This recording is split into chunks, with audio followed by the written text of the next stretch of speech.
ভারতের আওয়ামী লীগের সব রাজনৈতিক অফিস বন্ধের আহ্বান বাংলাদেশের কার্যক্রম নিষিদ্ধ থাকা আওয়ামী লীগের ভারতে অফিস খুলে রাজনৈতিক কার্যক্রম চালাচ্ছে এমন খবরে কড়া প্রতিবাদ জানিয়েছে অন্তর্বর্তী সরকার।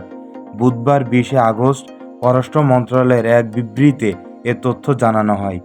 বিবৃতিতে পররাষ্ট্র মন্ত্রণালয় জানিয়েছে, নয়াদিল্লি ও কলকাতার দলটি রাজনৈতিক অফিস স্থাপনের খবর তারা খেয়াল করেছে এবং অবিলম্বে এসব কার্যালয় বন্ধের আহ্বান জানিয়েছে।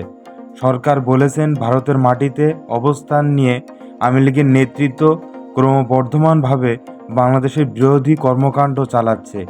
দলটির বহু জ্যেষ্ঠ নেতা মানবতা বিরোধী অপরাধের মামলায় বাংলাদেশের ভিতরে পলাতক থেকে এখনও ভারতের অবস্থান রয়েছে।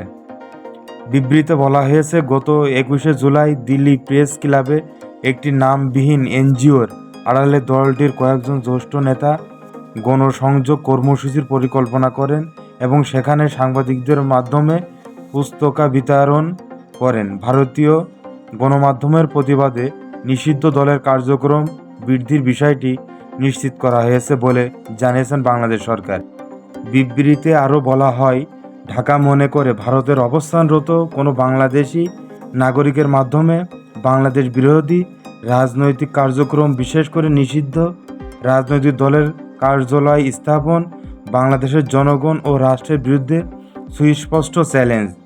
এমন কাজ বাংলাদেশ ও ভারতের বন্ধুত্বপূর্ণ সম্পর্কের ক্ষতি করতে পারে এবং দেশের চলমান রাজনৈতিক পরিবর্তনের উপর নেতিবাচক প্রভাব ফেলতে পারে।